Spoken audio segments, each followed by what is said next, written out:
বিভাগের সড়ক সংস্কারের কাজে গাফিলতিতে কৃত্রিম বন্যায় নাজেহাল দয়াপুর কলোনির কয়েকটি বাড়ি। উল্লেখ্য যে গত 3 মাস আগে দয়াপুর কলোনিতে পূর্ত বিভাগের রাস্তা সংস্কারের জন্য আসাম সরকারের বরাদ্দ টাকায় রাস্তা সংস্কারের কাজ শুরু হয়েছে।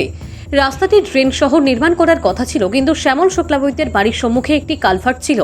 ঠিকাদাররা কালভার্টের উপর মাটি ফেলে দেয়, তাই জল যাওয়ার রাস্তাটি বন্ধ হয়ে পড়ে।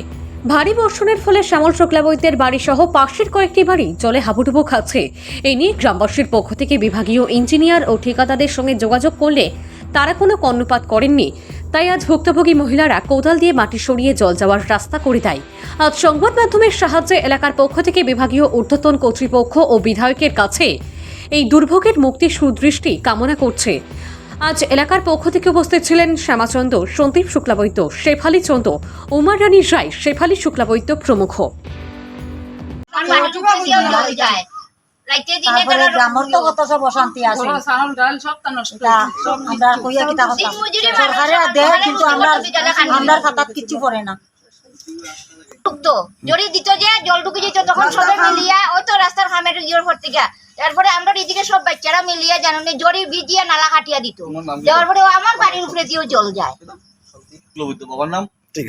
কয়েক মাস আগে রাস্তার খাজ আইছে, কয়েকদিন আগে তারা খাজ ধরছে, ধরার পরে তারা এখানে আমার কালভার্ট আসিল, কালভার্ট তারা বন্ধ করছে। আমি বারবার কইছি কালভার্ট বন্ধ করিও না, আমার বাড়ি ডুবি যাব না, কালভার্ট বুইব। তারা কালভার্ট আনছেও, কালভার্ট আনার পরে তারা কালভার্ট বুয়াইছে না। একদিন আমার বাড়ি ডুবছে, তারা আনিয়া দেখাইছি, ইঞ্জিনিয়ারও দেখছেন, সবে দেখছেন, তাও তারা এইরকম অবস্থা আমার রাখছে। আজকে আমার এই যে ক্ষতি হয়েছে, আমার ক্ষতিপূরণ খেয়ে দিব। ওই যে আমার দুনিয়া, ওই যে আমার ইয়েটা দেওয়ালঘরটা ফরবো, এই রিক্সা লইব, দেওয়ালঘর যে কোনো মুহূর্তে দেওয়ালঘর ভাঙতে পারে, মাটির দেওয়াল, এই ক্ষতি করছো আমার খেয়ে দিত। তারা বেজান কই, তারা শুনে না। কালকেও ইঞ্জিনিয়ার আইসন, তানে খোয়া হয়েছে, উঠান থেকে আমি ডাকিয়া কইছি, ঠিকাদার না কইতে পারতাম না, আমি চিনি না সে কিতা।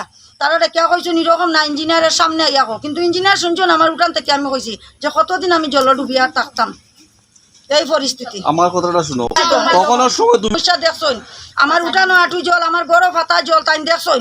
এখন গড়ের ভিতরে আটু জল, উঠানো কত জল হইতে পারে এখন দেখুন।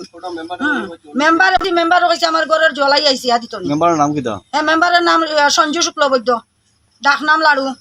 এ কইছে আমার গড়ের জল ইসি আদিতনি, কেউ আয় না।